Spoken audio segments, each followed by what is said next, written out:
Awalnya itu sepupunya itu meninggal dengan kondisi yang tidak biasanya, kayak kena sakit panas tapi panasnya itu luar biasa katanya. Jadi sampai rambutnya rontok, sampai badannya itu tinggal tulang. Kemudian yang anehnya itu kakinya bersisik. Mbaknya itu punya perjanjian dengan salah satu makhluk untuk pesugihan. Perjanjian itu dengan salah satu makhluk yang namanya naga, namanya naga runting.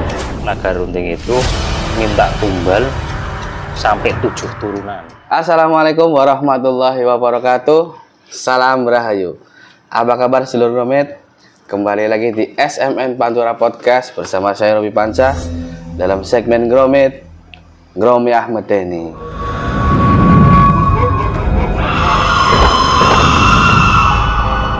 Oke seluruh Gromet, seperti biasanya akan ada narasumber yang akan berbagi kisah medeninya di sini. Namun sebelum narasumber kita menceritakan kisah medeninya, saya ingin mengucapkan terima kasih kepada sedulur Gromet yang sudah menonton video-video kita dan subscribe. Oke sedulur Gromet, saya tidak lupa ingin mengingatkan kalau kita bercerita, mendengar atau membaca kisah-kisah medeni, mereka akan tertarik dan ikut mendekat bersama kita. Oke, langsung saja kita sapa narasumber kita kali ini yang sudah tidak asing lagi, Mas Guntur Saketi. Mas Guntur Saketi, apa kabar? Alhamdulillah baik Mas Robi. Ya, kegiatan sehari-hari aman biasa, ya? Aman, masih ngojek ya? Masih ngojek online. Online ya? Iya. Ini Mas Guntur Saketi, ada kisah medeni apa ini Mas yang akan dibagikan kepada sedulur Gromet kali ini? Iya. Makasih Mas Robi, sedulur Gromet dimanapun Anda berada. Kali ini saya akan menceritakan kisah medeni dari teman. Dari teman ya? Dari teman. Jadi bukan saya yang mengalami, tapi ini cerita perjanjian. Cerita perjanjian lah. Perjanjian dengan makhluk halus, untuk mencari harta. Oke, Mas Guntur, sebelum lanjut ke ceritanya, sedulur Gromet jangan lupa untuk subscribe, like, komen, dan share sebanyak-banyaknya. Langsung saja kita saksikan ini kisahnya. Ya, makasih Mas Robi. Jadi kisah ini kebetulan teman saya itu kan waktu itu main, terus tahu ada podcast ini. Dia cerita tentang saudaranya yang konon meninggalnya ada yang ganjilan di situ. Jadi awalnya itu saudaranya berarti adik ya, sepupunya itu meninggal dengan kondisi yang tidak biasanya. Jadi awalnya itu kayak kena sakit panas tapi panasnya itu luar biasa. Jadi sampai rambutnya rontok, sampai badannya itu tinggal tulang. Kemudian yang anehnya itu kakinya bersisik seperti ular, sisik ular itu. Nah, setelah berarti sepupunya itu meninggal, nah itu keluarga itu, ini salah satu keluarga masih di wilayah Pantura itu akhirnya mencari tahu karena meninggalnya itu hampir mirip dengan bapaknya. Jadi sekitar mungkin 2 tahun sakit, panas, sempat dibawa ke dokter, sempat di rumah sakit diisolasi karena badannya panas, terus keluar itu apa namanya, sisik ya. mungkin secara medis kena penyakit kulit apa ya, akhirnya diisolasi itu. Namun setelah dilakukan pemeriksaan dokter itu pun nggak ada penyakitnya, informasinya seperti itu. Setelah itu kondisi itu hampir setahun lebih, akhirnya meninggal karena subuhnya sudah kering, terus ini kakinya bersisik, dan bukan nggak makan biasa seperti katanya sih seperti orang normal makan, tapi tidak jadi daging apa ya? Iya. Jadi daging itu. Nah, setelah itu meninggal, keluarga akhirnya kan mencari tahu kenapa kok meninggalnya itu mirip dengan bapaknya yang sudah meninggal juga gitu loh. Kondisi bapaknya dulu juga hampir sama seperti itu, tubuhnya sampai kering, badannya panas, sampai teman saya itu sempat sebelum sepupunya meninggal itu sempat membopong anak itu.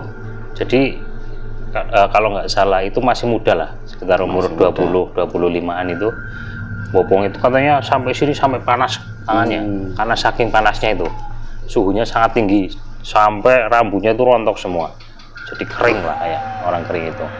Nah, setelah itu keluarga akhirnya mencari tahu melalui orang pinter. Nah, setelah orang pinter itu ke rumah mencari tahu penyebabnya apa. Nah, ini konon berarti mbahnya itu punya perjanjian dengan salah satu makhluk untuk pesugihan. Ya, jadi perjanjiannya menurut teman saya, dan teman saya juga menurut orang pinter itu ya, bahwa perjanjian itu dengan salah satu makhluk yang namanya naga. Ya, mungkin teman saya juga sempat nyebut katanya naga runting itu. Setelah dilakukan mungkin doa ya, karena waktu itu katanya sih yang datang ada 4 atau 5 orang, pemuka agama. Nah, ternyata informasinya itu juga nggak kuat, tidak ada yang mampu untuk istilahnya apa ya. Jadi sebelumnya itu diceritakan itu bahwa buyutnya itu melakukan perjanjian dengan naga runting itu ya. Setelah melakukan perjanjian bahwa naga runting itu minta tumbal sampai 7 turunan. 7 turunan. Nah, yang diambil oleh makhluk itu yaitu keturunan laki-laki. Berarti cuma laki-laki yang perempuan? Iya, keturunan laki-laki itu yang yang diambil sebagai tumbal. Tuh. Nah, itu sampai 7 turunan. Kalau dilihat secara garis berarti ini sudah sampai buyut, berarti sampai 4 turunan. Jadi masih ada 3 turunan lagi, sisa 3 ya Mas. Sisa lagi. Nah, orang pintar itu juga sempat negosiasi bahwa apakah tumbal ini bisa digantikan dengan apa, misalnya kambing atau hewan apa. Katanya nggak bisa gitu loh. Jadi ini memang setelah ditelusuri seperti itu ya, dan orang pintar itu tadi juga belum mampu, akhirnya teman saya itu juga sempat menghubungi temannya yang memang ahli spiritual. Nah, sebelum ke lokasi tempat itu, dia kan mungkin menerawang dulu ya. Nah, setelah menerawang dari kejauhan, katanya langsung nggak mampu. Itu karena saat mungkin dia menerawang ke sana, sudah ada 2 naga, 1 naga cuman berkepala 2. Kedua yang istilahnya sudah mau sudah mau menyerang temannya itu yang supranatural. Nah, pada saat itu langsung dia nggak berani, karena itu katanya Raja Naga itu ya. Nah, dan rumahnya itu sudah menjadi kayak kerajaan si naga itu. Kerajaan itu. Nah, karena ini memang temannya juga sudah nggak berani ya, sampai beberapa orang juga ikut terlibat istilahnya untuk apa ya, untuk memutus perjanjian itu pun tetap nggak bisa itu. Jadi sampai sekarang pun apa namanya nggak tahu ya, Allahu alam, mungkin juga masih meminta korban-korban sampai 7 turunan itu ceritanya seperti itu. Dan ini mungkin jadi pelajaran buat orang-orang ya, bahwa perjanjian seperti itu pasti meminta tumbal, biasanya seperti itu. Kalau pesugihan biasanya meminta tumbal, dan tumbalnya itu kalau enggak keluarganya ya orang di sekitarnya yang bisa menjadi korban. Orang terdekat ya? Ya, orang terdekat itu. Itu mas ceritanya seperti itu. Itu sebenarnya bisa diungkap lagi ya, bisa diungkap lagi banyak hal terkait dengan perjanjian ini gitu. Cuman karena orang-orang pinter aja sudah mental seperti itu ya, akhirnya sampai sekarang keluarganya juga pasrah gitu dengan perjanjian itu gitu. Mungkin bisa terputus kalau keturunannya hanya perempuan semua itu ya mas? Ya mungkin, laki-laki, ya. mungkin. Cuman kan sampai saat ini sudah ada 3 orang ya berarti ya. Iya, berarti kalau berarti kan dari mbah, terus anak, terus pelaku perjanjian, terus anaknya, cucunya, sampai nah ini kan buyut ya, sampai iya, buyutnya ini ya. Ini sudah sampai buyut ini loh. Ini mungkin yang mungkin ada apa, sedulur ngeromit yang bisa apa ya, memberi solusi lah ya, memberi solusi untuk persoalan ini. Itu ada, maksudnya orangnya ada, keluarganya masih ada, cuman kita kan nggak mungkin membuka itu ya. Tapi yang jelas ini bisa jadi pelajaran untuk kita semua, bahwasanya hal seperti itu pasti ada konsekuensinya lah. Iya, lebih baik dihindari ya mas kalau yang seperti itu. Lebih baik dihindari, tetap meminta sesuatu ya hanya pada Allah lah. Memang juga itu juga di agama juga dilarang. Iya, di agama juga dilarang untuk hal-hal seperti itu ya. Itu kalau dari ceritanya temannya Mas Guntur itu kejadian tahun berapa itu mas? Kejadian itu terakhir ya, terakhir berarti 3 tahun lalu. Oh berarti baru-baru kemarin ya mas? Iya, berarti yang buyutnya ini yang meninggal itu ya. Jadi nggak mesti apa namanya diambil umur berapa, nggak mesti. Kadang juga kalau yang bapaknya kan udah tua juga diambil. Ini yang terakhir buyutnya itu masih muda, yang udah diambil. Yang penting laki-laki ya mas? Yang penting ya jadi keturunan laki-laki semua itu. Berarti sudah ada 3 orang yang meninggal. Kalau sama mbahnya berarti ya 4. Itu sempat diceritakan juga mas, sosok naganya seperti apa? Jadi sosok naganya itu kalau secara detailnya kata teman saya juga nggak tahu ya. Cuman kayak seperti barongsai itu loh, naga-naga seperti itu. Jadi badannya 1 tapi kepalanya 2. Tuh, kepalanya 2. Dan itu saya yakin apa namanya ya, pengikutnya juga banyak sesama itu ya, karena di situ udah jadi kayak kerajaan di situ sih, kerajaan di situ. Dan konon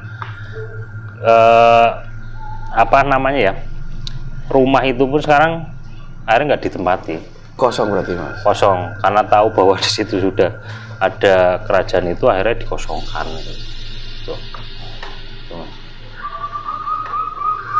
Tak ngerok dulu mas. Monggo, ini disambut dulu mas.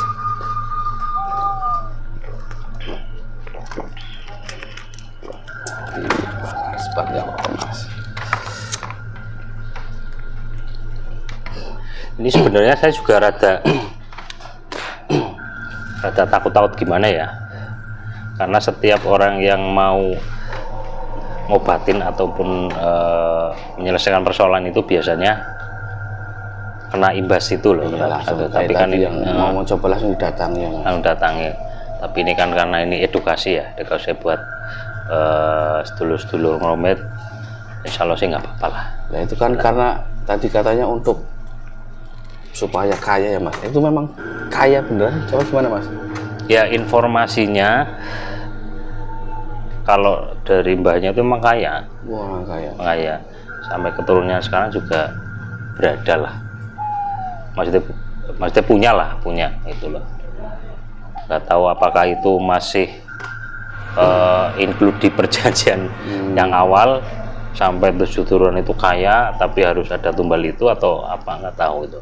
Itu kan tumbal itu ya Mas, berarti kan tadi katanya dari keluarga sempat cari-cari tahu kemana, ke orang pintu juga tanya, berarti memang dari pelaku penjanjian pertama itu nggak memberitahu kepada keluarganya ya? Dengan apa namanya kejadian ini terakhir yang meninggal buyutnya ya, yang tinggal buyutnya ini, berarti kan secara otomatis mereka nggak tahu. Iya. Apa mungkin ada perjanjian yang dilanggar hingga sampai apa ngambil nyawa keturunannya itu apa? Iya, karena mungkin perjanjian awalnya seperti itu mungkin ya. Mungkin perjanjian awalnya bahwa kamu akan bin kaya tapi dengan tumbal ini gitu loh. Atau ya mungkin juga waktu perjanjian awal itu ada yang diingkari, akhirnya makhluk ini kan mencari apa ya, imbalnya itu dengan itu tumbal 7 turunannya itu. Itu pas tadi kan keluarga sempat memanggil apa ya, paranormal untuk mengobati ya Mas. Ya. Itu diceritakan prosesnya nggak Mas hingga sampai terjadinya itu? Apakah ada syarat-syarat yang harus dipenuhi gitu? Kalau yang awal itu yang katanya juga ahli spiritual dari pemuka agama ya, dari pemuka agama itu katanya juga sempat masuk rumah terus bersih dan sebagainya, tapi setelah itu katanya mental semua, mental kayak dikeluarkan itu loh, secara dikeluarkan dari rumah itu mental. Itu saya secara detailnya saya nggak terlalu, teman saya juga nggak menceritakan soal apa yang harus disediakan, nggak terlalu itu. Cuman itu detail ya, proses mentalnya itu ya. Iya. Ya memang seperti itu Mas Guntur. Ya jadi gini, apa ya namanya, ini buat pelajaran kita semua ya. Sampai saat ini pun saya yakin masih ada praktek seperti itu ya. Saya yakin masih ada praktek seperti itu. Dan kalau yang mau melakukan praktek seperti itu harusnya berpikir ulang, karena tidak hanya kena pada dirinya, juga mungkin kena pada keturunannya gitu. Itu kan mungkin bisa saja terjadi karena nggak tahu itu perjanjian awalnya seperti apa, cuman biasanya ngambil tumbalnya itu ya keluarga. Tapi lebih baik jangan ya Mas. Nah itu lebih baik itu jangan, berpegang teguh aja sama yang menciptakan kita aja. Ya, rezeki orang itu sudah ada yang ngatur. Jangan dipaksakan. Oke, segitu Mas Guntur Sakti. Terima kasih sudah berbagi kisah sama-sama. Oke, sedulur Romet, seperti tadi yang diceritakan oleh Mas Guntur Sakti, barangkali ada sedulur Romet yang bisa mengatasi masalah seperti tadi yang diceritakan oleh Mas Guntur Sakti, silahkan tulis di kolom komentar atau kirim email ke Ngromet. Oke, sekian Ngromet kali ini. Jangan lupa untuk like, share, komen, dan subscribe. Sampai jumpa di Ngromet selanjutnya. Assalamualaikum warahmatullahi wabarakatuh. Salam Rahayu.